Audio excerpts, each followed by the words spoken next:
لا إله إلا الله وحده لا شريك له وأشهد أن سيدنا ونبينا ومولانا محمدا عبد الله ورسوله صلى الله تعالى عليه وعلى آله وأصحابه وبارك وسلم.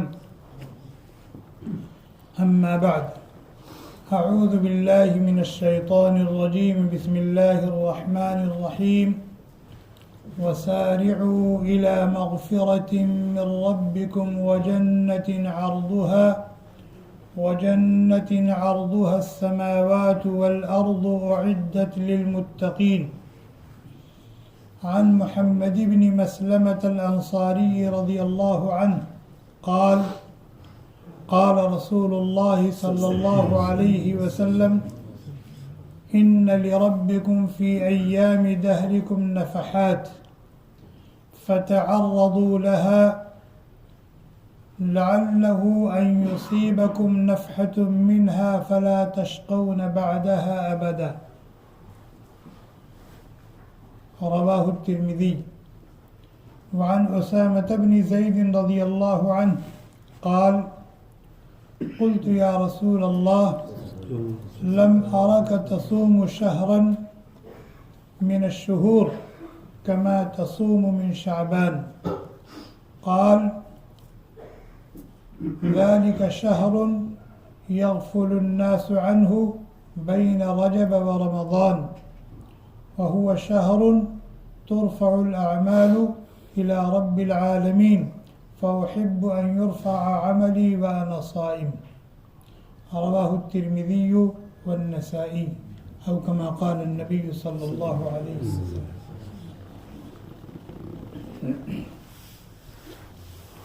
یہ جو گھڑی گھنٹے، دن اور ہفتے، ماہ و سال ہیں، انہی ایام میں کچھ مبارک لمحات ہوتے ہیں، قیمتی گھڑیاں ہوتی ہیں، جب اللہ تبارک و تعالیٰ کی خصوصی رحمت اپنے بندوں کی طرف متوجہ ہوتی ہے. اس وقت اللہ کے جو بندے اللہ سے لو لگائے رہتے ہیں تو اللہ کی وہ خصوصی رحمت اپنے ان بندوں کو سمیٹ لیتی اور ان بندوں کا بیڑا پار ہو جاتا ہے، دنیا میں بھی اور آخرت میں بھی. ایسے مہینے بھی ہیں، ایسے دن بھی ہیں، اور ایسی ساعتیں اور ایسی گھڑیاں بھی ہیں. چنانچہ رمضان کا پورا مہینہ مبارک مہینہ، رات ہو یا دن، صبح ہو یا شام، ہر پل اور ہر گھڑی اللہ کی رحمت اپنے بندوں کی طرف متوجہ رہتی ہے. اسی طریقے سے جمعہ کے دن، اور جمعہ کے دن عصر اور مغرب کے درمیان کا جو وقت انتہائی قیمتی اور مبارک وقت، روزانہ فجر سے پہلے کا وقت جس کو وقت السحر کہا جاتا ہے، رات کو 3 حصوں میں بانٹ دیجیے، غروب آفتاب سے لے کر صبح صادق تک 3 حصوں میں بانٹ دیجیے. رات کا آخری جو تہائی حصہ ہوتا ہے وہ انتہائی مبارک اور قیمتی ہوتا ہے. اللہ تبارک و تعالیٰ کی خصوصی رحمت اپنے بندوں کی طرف متوجہ ہوتی ہے. انہی مبارک لمحات میں سے، انہی مبارک مہینوں اور دنوں میں سے یہ ایک مبارک مہینہ ہے شعبان کا مہینہ، جو کل مغرب کے بعد سے شروع ہو گیا. یہ پورا مہینہ مبارک مہینہ، نبی اکرم صلی اللہ علیہ وسلم دوسرے دنوں کی بنسبت اس مہینے میں طاعات اور عبادات کا بہت زیادہ اہتمام فرماتے تھے. چنانچہ حضرت ام المؤمنین عائشہ صدیقہ رضی اللہ تعالی عنہ کہتی ہیں بخاری شریف کی روایت لم يكن النبي صلی اللہ علیہ وسلم يصوم شهرا اکثر من شعبان انه كان يصوم شعبان كله کہ نبی علیہ السلام دوسرے مہینوں کی بنسبت شعبان میں روزوں کا زیادہ اہتمام کرتے تھے، اور اتنا اہتمام کرتے تھے کہ بعض مرتبہ تو پورے شعبان کا روزہ آپ نے رکھا۔ اور ترمذی کی روایت ہے، حضرت ام المؤمنین ام سلمہ رضی اللہ تعالی عنہ کہتی ہیں ما رأیت رسول اللہ صلی اللہ علیہ وسلم یصوم شہرین متتابعین، میں نے کبھی نبی کو نہیں دیکھا کہ آپ نے مسلسل 2 مہینوں کے روزے رکھے ہوں۔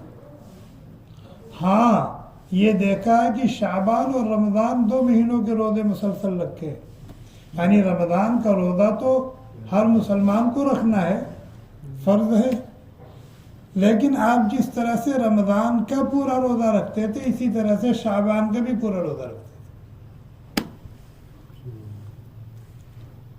نبی اکرم صلی اللہ علیہ وسلم کے انتہائی چہیتے اور پیارے حضرت اسامہ ابن زید وہ کہتے میں نے جب نبی اکرم صلی اللہ علیہ وسلم کو ماہ شعبان میں کثرت سے روزے رکھتے ہوئے دیکھا تو میں نے پوچھا یا رسول اللہ لم ارک تصوم شہرا من الشہور ما تصوم من شعبان،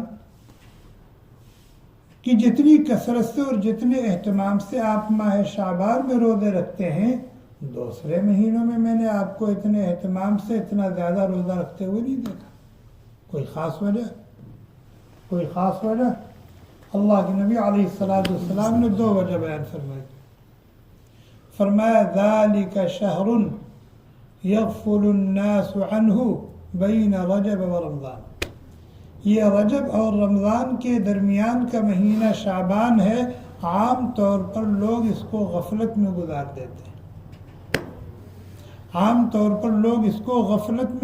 دیتے ہیں، کیوں؟ رمضان تو آ ہی رہا ہے، روزہ رکھنا ہی ہے، تراویح پڑھنی ہی ہے، قرآن کی تلاوت کرنی ہی ہے، اذکار و اوراد کرنا ہی ہے، صدقہ و خیرات کرنا ہی ہے، زکوٰۃ نکالنی ہی ہے، تھوڑا سا ریسٹ کر لیتے ہیں، آرام کر لیتے ہیں، آگے تو کرنا ہی ہے۔ تو یہ مہینہ غفلت میں گزر جاتا ہے۔ اللہ کے نبی علیہ السلام نے فرمایا اس لیے میں اس مہینے میں عبادت کا بطور خاص اہتمام کرتا ہوں۔ اس سے یہ معلوم ہوا کہ جب لوگوں کے اندر غفلت ہو توجہ اللہ سے تو اس وقت متوجہ اللہ ہونا بہت بڑی عبادت ہے۔ اسی طریقے سے امت کے اندر جس عمل میں کوتاہی پائی جاتی ہو اس عمل کو مضبوطی سے تھام لینا یہ بڑی سعادت کی بات ہے۔ تو نبی علیہ السلام نے فرمایا کہ لوگ شعبان میں طاعات و عبادات کے اعتبار سے غفلت میں رہتے ہیں، اس لیے کہ رمضان تو آ ہی رہا، اس لیے میں اس ماہ مبارک میں خاص طور پر عبادات کا اہتمام کرتا ہوں، اور دوسرے اس وجہ سے کہ اس ماہ مبارک میں بطور خاص بندوں کے اعمال بارگاہ رب العزت میں پیش کیے جاتے ہیں، تو میں یہ چاہتا ہوں کہ میرا عمل جب بارگاہ رب العزت میں پیش ہو تو میں روزے سے ہوں۔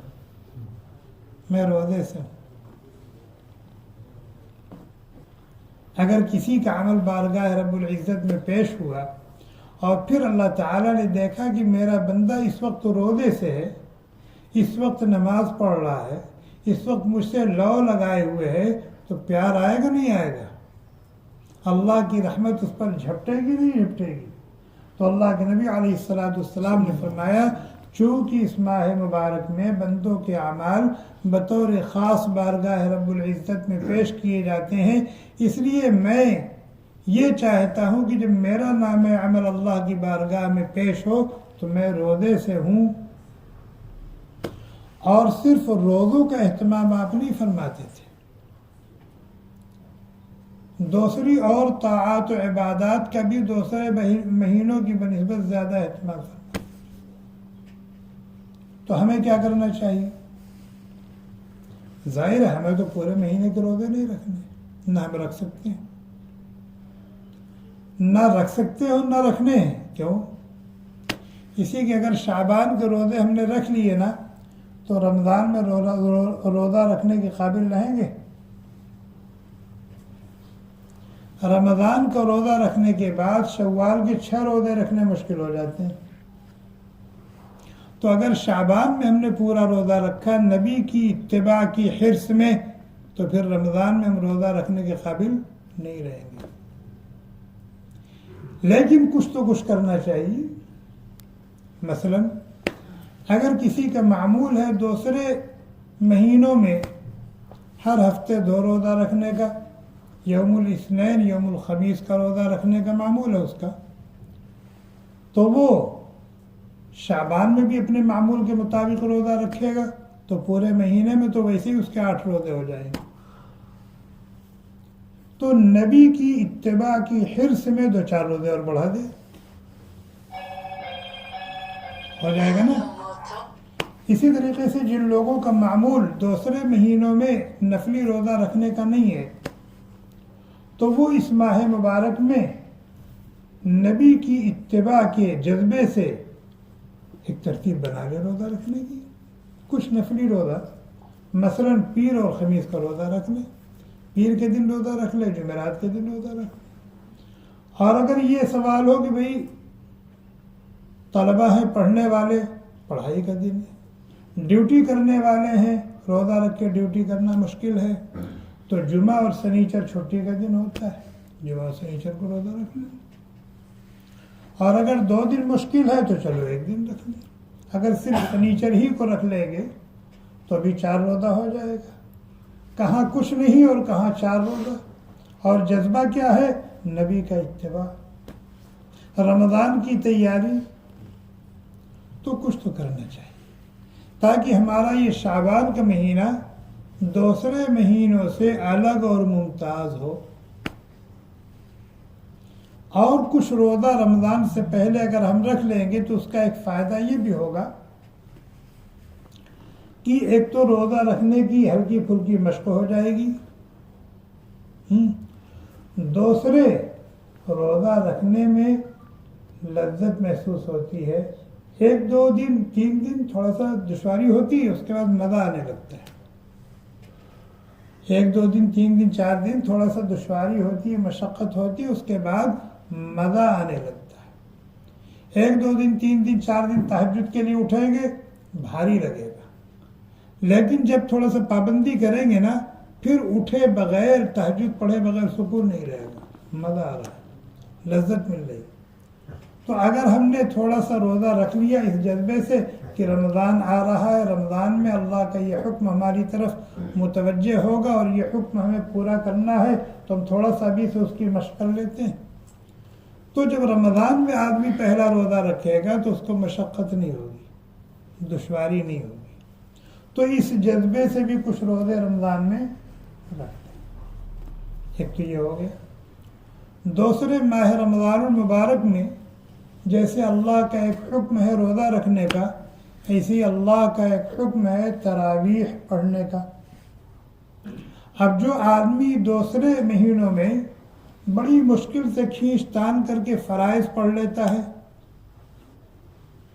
اور فرائض سے پہلے اور بعد کی سنن مؤکدہ پڑھ لیتا ہے، باقی اور نوافل وغیرہ کا اہتمام نہیں ہے، جب اچانک پہلے دن 20 رکعت تراویح پڑھنی پڑے گی تو دشواری ہوگی نا، دشواری ہوگی نا۔ تو اس کی تیاری کے طور پر دشواری نہ ہو، اس کی تیاری کے طور پر ابھی سے تھوڑا سا ترتیب بنا لیں۔ مغرب کی نماز پڑھی، 2 رکعت سنت پڑھنے کا معمول ہے، چلو 2 رکعت نفل کا اضافہ کر دیتے ہیں۔ اور 15 شعبان ہو گیا، 2 رکعت اور کا اضافہ کر دیتے ہیں۔ اخیر عشرے میں 2 رکعت اور کا اضافہ کر دیتے، 6 رکعت اوابین ہو گئی۔ ظہر کی نماز کے بعد 2 رکعت سنت پڑھنے کا اہتمام ہے، 2 رکعت نفل پڑھ لو اس جذبے سے، تاکہ رمضان میں تراویح پڑھنا اور نوافل کا اہتمام کرنا دشوار نہ ہو۔ سمجھ میں آیا؟ یہ کیا ہو رہا ہے؟ رمضان کا جو مبارک مہینہ آ رہا ہے، جس کو سید الشہور کہا جاتا ہے، اور جو خوش بختوں اور خوش نصیبوں کو ملا کرتا ہے، اس کی تیاری، اس کے استقبال کی تیاری، اس کو خوش آمدید کہنے کے لیے اپنے آپ کو آدمی مستعد کر رہا ہے، تیار کر رہا ہے۔ اسی طریقے سے ماہ مبارک میں قرآن کریم کی تلاوت کا بہت اہتمام ہونا چاہیے۔ اللہ کے نبی علیہ السلام دور کرتے تھے جبریل امین کے ساتھ قرآن کریم کا۔ جبریل امین پڑھتے تھے، آپ سنتے تھے، آپ پڑھتے تھے، جبریل امین سنتے تھے، اتنا اہتمام ہوتا تھا۔ اور اپنے اکابر کا طریقہ یہ رہا ہے کہ رمضان میں اپنی دوسری تمام علمی مصروفیات کو بند کر دیتے تھے۔ ایک آدمی مدرس ہے، وہ پڑھاتا ہے بچوں کو، رمضان میں چھٹی۔ ایک آدمی مصنف ہے، وہ لکھتا ہے، کتابیں لکھتا ہے، رمضان میں چھٹی۔ کیا؟ قرآن پڑھنا ہے، قرآن پڑھانا ہے، قرآن سمجھنا ہے، قرآن میں تدبر کرنا ہے، قرآن سننا ہے، وقف ہو جاتے تھے قرآن کے لیے۔ چنانچہ حضرت امام شافعی رحمۃ اللہ علیہ کے بارے میں آپ لوگوں نے سنا ہوگا، فضائل اعمال میں بھی لکھا ہوا ہے کہ رمضان میں وہ 61 ختم قرآن پڑھتے تھے۔ کتنا؟ 1 ختم قرآن رات میں، 1 ختم قرآن دن میں، اور 1 ختم قرآن تراویح میں۔ 61 ختم قرآن ہوتا ہے۔ اب اگر ایک آدمی دن میں 1 ختم کرتا ہے تو بتائیں قرآن 1 ختم کرنے کے ساتھ کچھ اور کام کر سکتا ہے؟ یہی حال امام مالک رحمۃ اللہ علیہ کا تھا، یہی حال امام ابو حنیفہ رحمۃ اللہ علیہ کا تھا۔ میرے اپنے استاد جن سے میں نے سبق پڑھا ہے وہ تراویح میں 1 پارہ سناتے تھے، اور جو پارہ سناتے تھے اس کو 30 مرتبہ پڑھتے تھے۔ کتنا؟ 1 پارہ تراویح میں سناتے تھے اور اس پارے کو 30 مرتبہ پڑھتے تھے، تو پورے رمضان میں کتنی مرتبہ ہو گیا؟ 31 مرتبہ ہو گیا۔ 30 مرتبہ تو روزانہ اور 1 مرتبہ تراویح میں، اور تہجد میں جو پڑھتے تھے وہ الگ ہوتا تھا۔ میرے استاد حضرت مفتی محمود حسن صاحب گنگوہی رحمۃ اللہ۔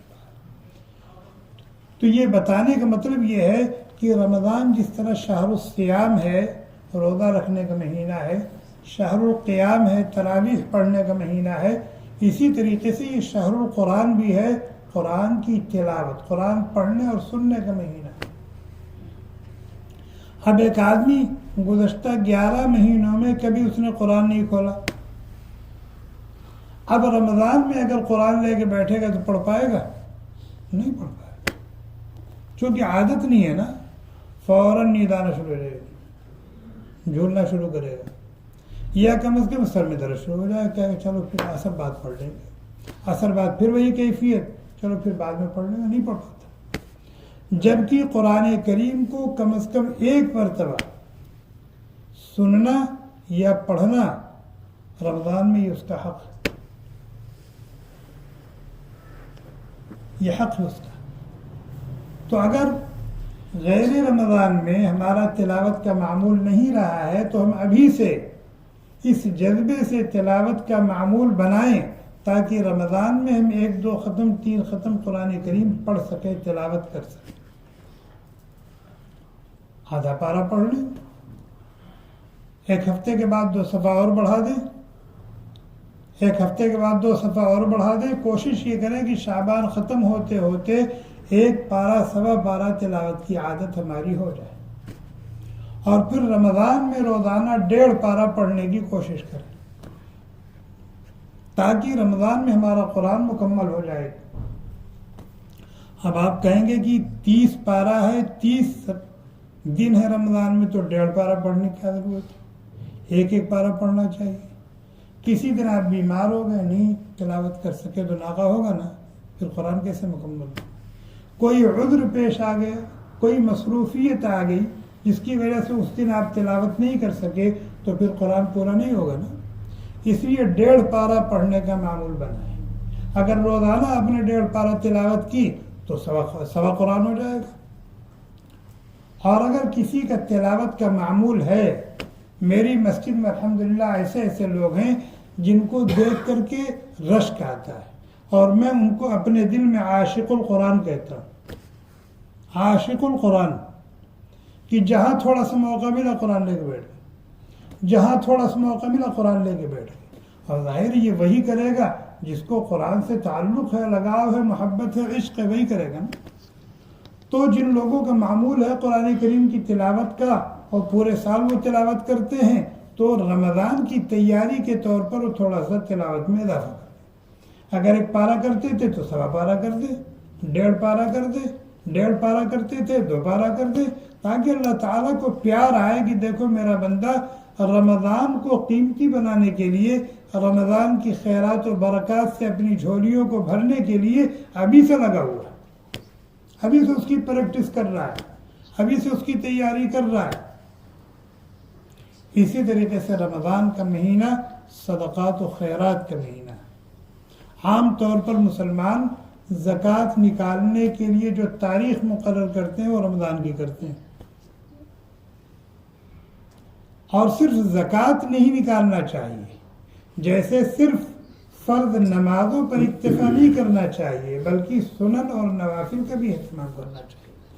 صرف فرض روزوں کی پابندی نہیں کرنی چاہیے، کچھ نوافل روزے بھی ہونے چاہیے۔ اسی طریقے سے صرف زکوٰۃ کی ادائیگی پر اکتفا نہیں کرنا چاہیے بلکہ زکوٰۃ کی ادائیگی کے ساتھ کچھ نفلی صدقات و خیرات بھی ہونے چاہیے۔ اس کے لیے بھی ابھی سے پریکٹس شروع کر دیں۔ ریال، 2 ریال، 3 ریال، 5 ریال، اپنی استطاعت کے مطابق آدمی صدقہ کرنا شروع کر دے، تاکہ رمضان جب آئے تو ہاتھ کھلا رہے، رمضان جب آئے تو ہاتھ کھلا رہے اور خرچ کرنے کی عادت بنی رہے۔ اسی طریقے سے رمضان کا مبارک مہینہ شہر الدعا بھی ہے۔ کیا؟ شہر الدعا، دعا کا مہینہ۔ اللہ کے نبی علیہ السلام نے فرمایا روزہ دار کی دعا روزے کی حالت میں کبھی رد نہیں ہوتی۔ روزہ دار کی دعا روزے کی حالت میں جب وہ ہاتھ پسارتا اللہ کے سامنے تو دعا رد نہیں ہوتی۔ ہم لوگوں کی تو اللہ سے مانگنے کی عادت ہی چھوٹ گئی۔ کبھی کبھی تو ایسا ہوتا ہے کہ پورا 24 گھنٹہ گزر جاتا ہے، کبھی ہاتھ اٹھانے کی توفیق نہیں ہوتی۔ یہ بہت بڑی محرومی کی بات ہے، بہت بڑی محرومی کی بات ہے۔ جبکہ دعا کے بارے میں اللہ کے نبی علیہ السلام نے فرمایا کہ دعا یہ مومن کا ہتھیار ہے۔ دعا مخ العبادہ، عبادت کی روح اور عبادت کی جان ہے۔ تو ہم ابھی سے دعا کا بھی اہتمام کریں، کم از کم 24 گھنٹے میں 5 مرتبہ تو ہاتھ اٹھا ہی لیا کریں۔ حالانکہ اس سے زیادہ اٹھانا چاہیے، اس لیے کہ ہم انٹرنیشنل فقیر ہیں، ہم انٹرنیشنل فقیر ہیں۔ ہر پل، ہر گھڑی، ہر وقت اور ہر لمحہ، ہر جگہ اللہ کے محتاج ہیں۔ تو جتنا بھی ان کے سامنے ہم بھیک مانگنے کے لیے ہاتھ اٹھائیں اتنا کم ہے۔ ہماری ہر ضرورت، ہر حاجت انہی سے وابستہ ہے۔ لیکن کم از کم اگر دعا مانگنے کا معمول نہیں ہے تو معمول ابھی سے بنائیں، تاکہ رمضان آئے تو عادت بنی رہے، مانگنے کی عادت بنی رہے۔ بہرحال بات یہاں سے شروع ہوئی تھی کہ شعبان یہ رمضان کا مقدمہ ہے، شعبان رمضان کا مقدمہ ہے۔ فوج میدان میں آنے سے پہلے پریکٹس کرتی ہے نہیں کرتی؟ فوج میدان میں آنے سے پہلے پریکٹس کرتی ہے، اور اگر بغیر پریکٹس کے میدان میں چلی گئی تو ہو سکتا ہے میدان اس کے ہاتھ سے چلا جائے، چلا جائے۔ اس لیے پریکٹس اور تدریب ضروری ہے۔ اسی طرح سے ہم بھی اس ماہ مبارک میں پریکٹس کریں تاکہ رمضان کا اس طرح سے استقبال کر سکے جس طرح سے استقبال ہونا چاہیے، اور رمضان میں اللہ تعالیٰ کی ٹوٹ کر برسنے والی رحمتوں اور برکتوں سے اپنی جھولی کو بھر سکیں۔ ایسا نہ ہو کہ رمضان آئے اور چلا جائے اور ہماری جھولی خالی کی خالی رہے۔ اللہ کے نبی علیہ السلام نے فرمایا رغم انفہ، تباہ و برباد ہو جائے وہ شخص، رغم انفہ، خاک آلود ہو اس کی ناک، رغم انفہ، مارا جائے وہ شخص۔ اب کون کہہ رہا ہے؟ کون کہہ رہا ہے؟ نبی کی زبان سے جو بات نکلتی ہے وہ وحی الہی ہوتی ہے۔ نبی کی زبان سے جو بات نکلتی ہے وہ وحی الہی ہوتی ہے، اور نبی کی زبان سے جو دعا یا بد دعا نکلتی ہے وہ رد نہیں ہوتی۔ صحابہ گھبرا گئے، کس کے بارے میں اتنی سخت وعید؟ اللہ کے نبی علیہ السلام نے فرمایا جس کو رمضان کا مبارک مہینہ ملا اور وہ جیسا کا تیسا ہی رہا، رمضان کا مبارک مہینہ ملا اور وہ جیسا کا تیسا ہی رہا، اللہ سے دور تھا دور ہی رہا، اللہ سے غافل تھا غافل ہی رہا، اللہ کا معتوب تھا معتوب ہی رہا، اللہ کا محبوب نہیں بن سکا، اللہ کا قریبی، اللہ کا مقرب نہیں بن سکا، اللہ کا چہیتا اور پیارا نہیں بن سکا۔ اگر رمضان میں نہیں بن سکا تو اب کب بنے گا؟ رمضان میں نہیں بن سکا تو اب کب بنے گا؟ اس لیے ہم ابھی سے فکر کریں، ابھی سے فکر کریں، اور اس جذبے کے ساتھ فکر کریں کہ ہمارے نبی اس ماہ مبارک کی بڑی قدر کرتے تھے۔ دوسرے مہینوں کی بنسبت آپ طاعات اور عبادات میں اضافہ فرما دیا کرتے تھے، تو اتباع سنت کے جذبے سے ہم بھی اپنے اعمال میں اور اپنے معمولات میں کچھ اضافہ کریں، کچھ اضافہ کریں۔ اللہ تعالی ہم سب کو توفیق عطا فرمائے۔ سبحانک اللہم و بحمدک، نشہد ان لا الہ الا انت، نستغفرک و نتوب الیک۔ سبحان ربك رب العزة عما يصفون وسلام على المرسلين والحمد لله. Thanks for watching. Don't forget to like, comment, share and subscribe to Al Wahid channel.